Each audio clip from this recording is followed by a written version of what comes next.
দেখো তোমাদের উচ্চ মাধ্যমিকের কালকে যে রাষ্ট্রবিজ্ঞান পরীক্ষা, এই রাষ্ট্রবিজ্ঞানের পরীক্ষার ক্ষেত্রে তোমাদের মধ্যে অনেকেই কনফিউজড আছো যে তোমাদের যেই ৬ নম্বরের প্রশ্ন, যে 6 মার্কের যে কোয়েশ্চেন গুলো থাকবে রাষ্ট্রবিজ্ঞান 4 সেমিস্টারের ক্ষেত্রে, তোমরা অনেকেই কিন্তু কনফিউজড আছো। তারপরেও আমি এই কনফিউজ দূর করে দেওয়ার জন্য দেখো, মাত্র কয়েকটি কোয়েশ্চেন পড়লে কিন্তু তোমরা এখান থেকে ৬ নম্বরের হামেশাই কিন্তু কালকে কমন পেতে চলছো। রাষ্ট্রবিজ্ঞানে তেমন কোনো ব্যাপার নেই, কমন তোমরা পাচ্ছই। তো দেখো, এই কমনের মধ্যে ৬ নম্বরের কোয়েশ্চেন গুলো আমি বলে দিচ্ছি, তোমরা এক এক করে দেখে নাও। উচ্চ মাধ্যমিক 4 সেমিস্টার, দেখো তোমাদের জাস্ট এই 18 নম্বরের মানে আহ টোটাল মার্কস থাকবে 18 নম্বর, অর্থাৎ 6 নম্বরে 3টা করতে হবে।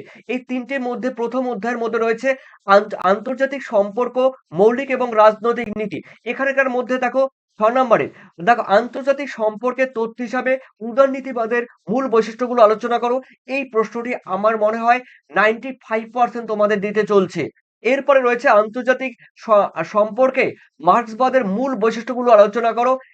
এটা অবশ্যই তোমরা দেখে যেও। ঠিক আছে? কিন্তু সবথেকে ব্যাপার হলো আন্তর্জাতিক সম্পর্ক এবং আন্তর্জাতিক রাজনীতির মধ্যে যে পার্থক্য, সেটা তোমাদের আলোচনা করতে হবে। ঠিক আছে? এখান থেকে তোমরা এটা ধরতে পারো আমি 90% তোমাদের কমন দিলাম। এরপরে রয়েছে দেখো তোমাদের আন্তর্জাতিক সম্পর্কের তথ্য হিসাবে বাস্তববাদের রিয়ালিজমের বর্ণনা দাও, অথবা আদর্শবাদ এবং বাস্তববাদের মধ্যে পার্থক্য উল্লেখ করো। তোমরা সঙ্গে বাস্তববাদ বললাম, বস্তু সরি, এক্সট্রিমলি সরি, তোমরা কিন্তু বস্তুবাদও তোমরা দেখে যেতে পারো। ওকে, তৃতীয় অধ্যায়ের মধ্যে রয়েছে দেখো তোমাদের বিশ্বায়ন। বিশ্বায়নের মধ্যে দেখো রয়েছে 6 নম্বরের প্রশ্নগুলো। প্রথম কোয়েশ্চেন 99% তোমাদের দিতে চলছে। বিশ্বায়ন কাকে বলে, এটুকু তোমরা কিন্তু পাচ্ছই। বিশ্বায়নের ইতিবাচক এবং নেতিবাচক দিকগুলো আলোচনা করো। দেখো কোশ্চেনে এরকম থাকতে পারে। ওকে, তো তোমাদের অবশ্যই সেখানে তোমাদের এখানে কিন্তু দেখো আলাদা করে তোমাদের থাকতে পারে 2+4। ওকে, এরপরে রয়েছে দেখো বিস্ময়ের যেই ইতিবাচক নেতিবাচক দিকগুলোর মধ্যে এতগুলো কিন্তু তোমাদের অথবা থাকতে পারে, কিন্তু কোশ্চেনের উত্তর কিন্তু একই। এরপরে রয়েছে বিস্ময়ের মূল বৈশিষ্ট্যগুলো আলোচনা করো।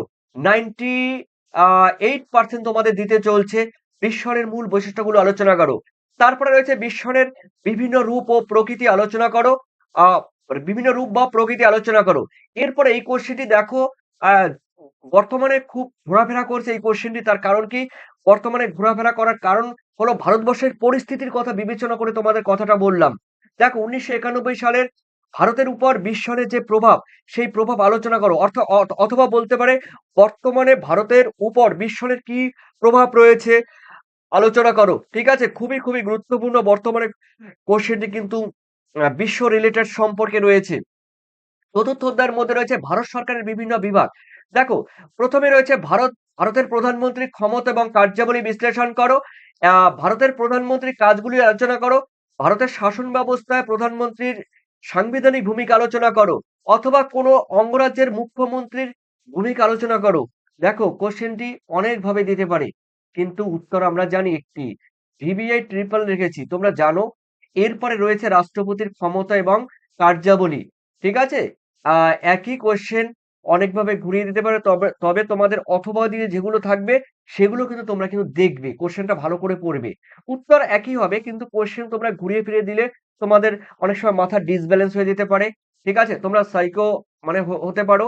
তাই তোমাদের বললাম যে তোমরা কিন্তু অবশ্যই ওইভাবে কোয়েশ্চেনটা ভালো করে পড়ে নেবে। এই যে এখন যেভাবে বললাম সেইভাবে।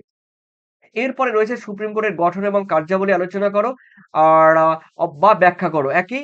এরপরে রয়েছে এই দুটো কোশ্চেন রয়েছে দেখো, ক্রেতা সুরক্ষা আদালতের উপরে টিকা লেখো, আর ক্রেতা সুরক্ষা আদালতের গঠন এবং কার্যাবলী উল্লেখ করো। ঠিক আছে? অথবা বলতে পারে লোকসভার অধ্যক্ষের ক্ষমতা বা স্পিকারের ক্ষমতা এবং কার্যাবলী উল্লেখ করো। তো এই কটা কোশ্চেন তোমরা কে কোনগুলো করেছো, তোমাদের যদি মনে হয় যে স্যার আমি এগুলো করেছি, এগুলো আসলে কি কমন আসবে, তো একটু কমেন্ট করো, আমি দেখে নেব এবং দেখে অবশ্যই তোমাদের ফিডব্যাক দেব। তো ভালো থেকো, সুস্থ থেকো। তোমাদের সবাইকে কালকের পরীক্ষার জন্য বেস্ট অফ লাক। ভালো থেকো, আর পরীক্ষা সবার যেন ভালো হয়। তবে পরিশেষে আমি তোমাদের একটা কথা বলবো, কোনো কোশ্চেন ছাড়বে না। কোনো কোশ্চেন কমন না পড়লেও, মানে ২-১ টা কোশ্চেন কমন না পড়লেও ঘুরিয়ে ফিরিয়ে দিলেও কিন্তু তোমরা সেই উত্তরগুলো লিখে দিয়ে আসবে। তার কারণ কোশ্চেন কোশ্চেনের আনসার লিখে দেওয়া হলো তোমাদের সবথেকে বড় ব্যাপার।